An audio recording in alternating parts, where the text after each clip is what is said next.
জীবনের কঠিন বাস্তবতার মাঝেও কখনো কখনো ঘটে যায় এমন কিছু ঘটনা যা হয়ে ওঠে মানবিকতার এক অনন্য দৃষ্টান্ত। রাজধানীর উপকণ্ঠে এক হতদরিদ্র দম্পতির সন্তান জন্মের ঘটনাটি তেমনই এক আবেগময় গল্প।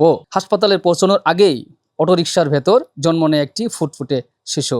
পজিশন ভালো ছিল, বাট ওনার প্রস্রাব বন্ধ হয়ে গেছিলো, তো রিস্ক নিয়ে এই জন্য হসপিটালে নিয়ে যেতে চেয়েছিলাম। তো আমি বললাম যদি আপনার ওরকম চাপ আসে আপনি এখানেই করেন, সমস্যা নেই, আমি ডেলিভারি করে দেবো এখানে। তো যখন ওনার চাপ আসতেছিল তখন আমি বললাম এক সাইড নেন, আল্লাহর মতো রাস্তাতেই হইলো। ঢাকার মিরপুরে এক বস্তিতে বসবাসকারী এক হতদরিদ্র পরিবারের জীবনে ঘটে এলো অবিশ্বাস্য ঘটনা। সন্তান প্রসবের জন্য হাসপাতালে যাওয়ার পথে অটোরিকশাতেই জন্ম নিল একটি নবজাতক। আমি সকালে আমার শাশুড়ি আমার যা ডাকতেছে, পরে আমি আসলাম। পরে অনেকজনের কাছে গেছে, দাত্রিকের কাছে। আমি কই তাহলে ওই বাবিরে যা খবর দিই, আমি বাবির কথা বলছি। পরে এই বাবিরে আমি যা ফোন করলাম, ফোন করে আনলাম। আমি অতক্ষণ কাছে ছিলাম, 10-15 মিনিট সময় লাগলাম, এই লাগে তাইছি হয়ে গেছে যে ওনার দম বন্ধ হইতেছে, প্রস্রাবে ওনার পেট ফাইটে যেতেছে, তো এই রিস্ক আর কে নিবে?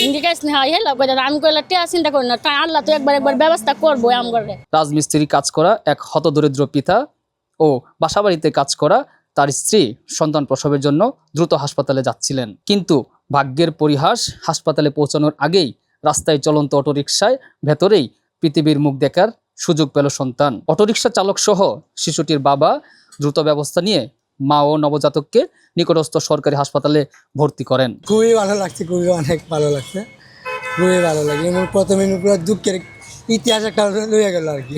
বর্তমানে মা ও সন্তান দুজনেই সুস্থ আছেন বলে জানিয়েছেন চিকিৎসকরা।